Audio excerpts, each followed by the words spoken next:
Hello all, thank you for attending my presentation, Codifying an Artist Studio, an ontological approach for the documentation and analysis of artistic space and process.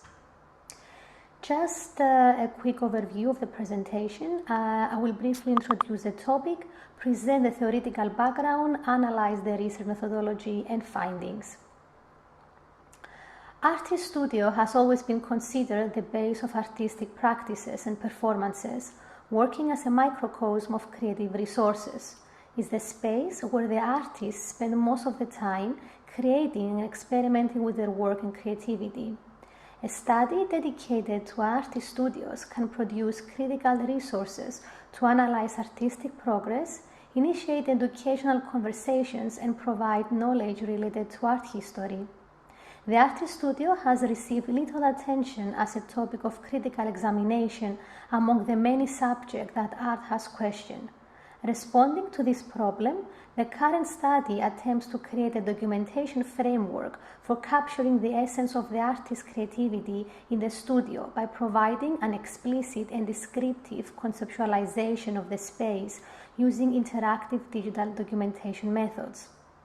The data from the documentation created an ontological schema to provide effective interoperability and offer preservation and presentation possibilities for these art resources. Traditionally, the studio has been considered the working site where creativity nurtures and the artist repeats the ongoing process of making art. Gustave Courbet's painting, The Artist Studio, has the making of art as its subject, with the artist in the center, looking detached from what is happening around him. As a constellation of relations, the studio consistently embodies the negotiation between art and life and serves as a crucial aspect for artistic expression, even as some artists no longer have traditional studios anymore. But why is the study of an artist studio so significant? As we see from Color Studio, a wide range of elements in the studio can provide contextual information about the artist's professional practice and personal life. By examining an artist's workspace, researchers can gain insights into their work, manufacturing techniques, creative process, and thinking approach. Additionally, the risk of losing these creative resources as part of our cultural heritage without proper documentation of artist studios can be really high. Potter Yorgos Georgiadis is the case study of this research, since he is considered one of the few potters in Cyprus who still uses traditional techniques to make pottery. He uses traditional methods from Lapithos, the most well-known area in Cyprus with the oldest tradition in glazed ceramics. His studio can be seen as a bank of knowledge for traditional Cypriot pottery making.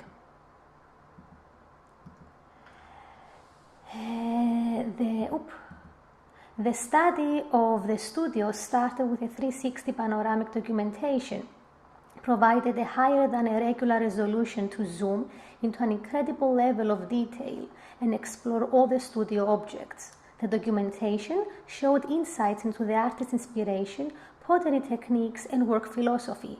The studio includes a smaller workspace for decoration and design with homemade pigments, along with a central area for the pottery production. The central area of the pottery studio is well equipped with storage racks, bookshelves, pottery wheels, and personal items such as notebooks, sketches, and drawings. There's also room for the kiln, and the studio has a spacious feel due to this high ceiling. The video interview provided a dynamic view of the studio, offering insights into the artist's process, material choices, and techniques. The documentary showcased the potter's step-by-step creation of a ceramic vase, including decoration and firing methods. The collected data was then curated and organized in three main themes: inspiration, pottery techniques, and materiality. Through the video interview, the potters shared their inspiration and connection with nature. The studio is situated on top of a peaceful escarpment overlooking the Mediterranean Sea and surrounded by open fields. He prefers to work in the morning and midday when the natural light allows for intentional creation and experimentation with shadows, and this connection to nature also influences the shape, colors, and decoration in his work. As about his pottery technique, he works with stoneware clay and develops his own lead-free glaze recipes that he fires in a gas kiln at 1260 degrees. The high temperature of the gas firings gives him the freedom to create glazes with a matte finish in an earthy color derived from nature.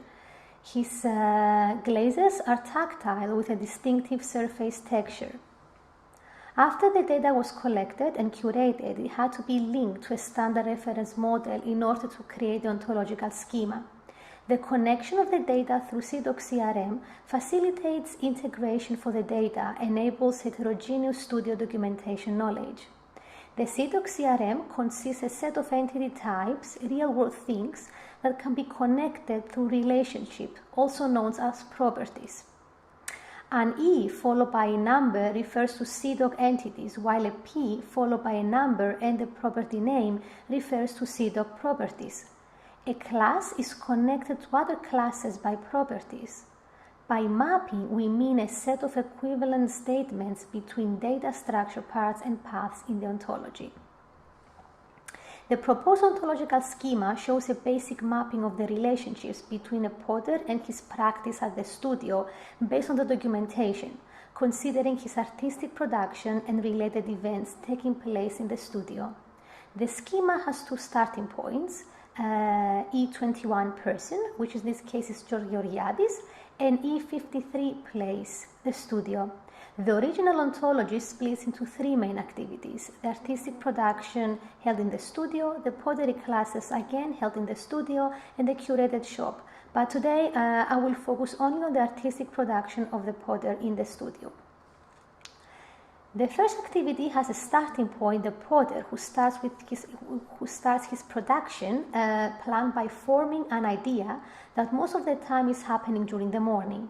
The potter uses the wheel to alter the clay, which leads to the creation of the final form, identified as production.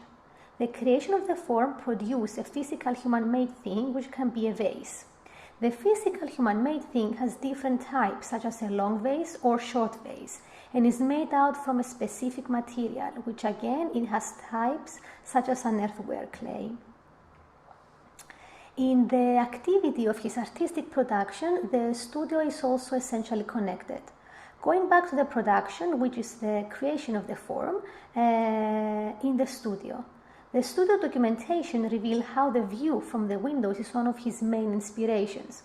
Considering this, the studio contains the window that views nature, which influences his creativity to produce his final pottery work. To make the ontology usable and accessible in real-life applications, the study used the vocabulary, art and architecture Thesaurus by the Getty vocabulary to standardize the words and phrases of the ontology schema. The study described four entities using the AAT vocabulary: actor, physical human-made thing, type, and material. The table here shows the manual mapping of the selected CIDOC-CRM entities to the AAT concept. The entity of actor describes the type of artist. Since the study aims to include variety of art disciplines, the entity actor focuses on more than generic description, including artists and people in crafts. The rest of the three entities are based on the case study. The first entity, actor, attempts to cover a broader spectrum of vocabularies to include artists and people in crafts.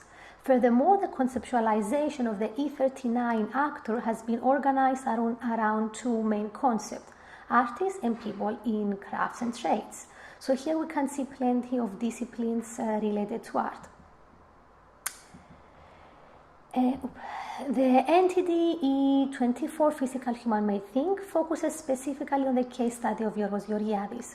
Furthermore, the conceptualization has been organized based on ceramic ware. The class ceramic ware classifies two categories: glazed ceramic ware and pottery. The entity material is also connected with the previous entities, describing the material used for the type of pottery.